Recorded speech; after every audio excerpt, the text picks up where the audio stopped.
হবে। একটা 11 বছরের বাচ্চাকে এভাবে ধর্ষণ করেছে, নিষ্ঠুর ভাবে ধর্ষণ করেছে, তার চোখ খুবলে নিয়েছে, তার জিভ কেটে নিয়েছে, তাকে 4 জন মিলে ধর্ষণ করেছে। আমরা দুজন এভিডেন্সকে ধরে দিয়েছি, তারপরে পুলিশ একজনকে ছেড়ে দিয়েছে। আমরা মুখ্যমন্ত্রীকে কালকে রাত 11টা থেকে এ পর্যন্ত কাউকে দেখতে পাইনি।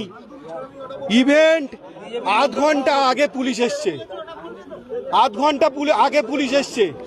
আমরা বডি ক্যাম্প থেকে পুলিশ নিয়ে গিয়ে বডি শনাক্ত করেছি, সেখান থেকে তুলে নিয়ে এসছি।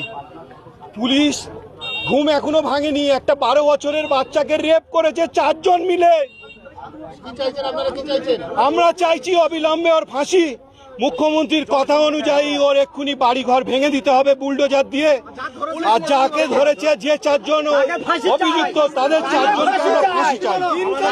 হয় ইনকাউন্টার নয় ফাঁসি, হয় ইনকাউন্টার নয় ফাঁসি। আমার নাম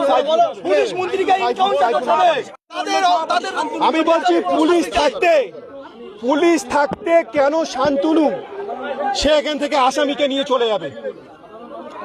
পুলিশ থাকতে কালকের বিকেল 4:40 থেকে একটা বাচ্চা 12 বছরের বাচ্চা নিখোঁজ ছিল।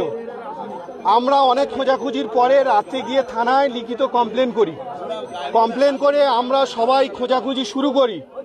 আমরা সেখান থেকে ভিডিও ফুটেজ নিয়ে, সিসিটিভি ফুটেজ নিয়ে আমরা জানার চেষ্টা করি কোথা থেকে কিভাবে কি হয়েছে। আমরা ওখানে যারা ছিল বা যাদের থেকে আমরা ফুটেজ পেয়েছি, তার থেকে একজন বারুইপুর থানার সিভিক, সে মানে ওই ছেলেটাকে কোনো রকমভাবে চিনতে পেরেছিল। তার থেকে আমরা সোর্স মারফত পুলিশ গিয়ে আমরা তার বাড়িতে যাই।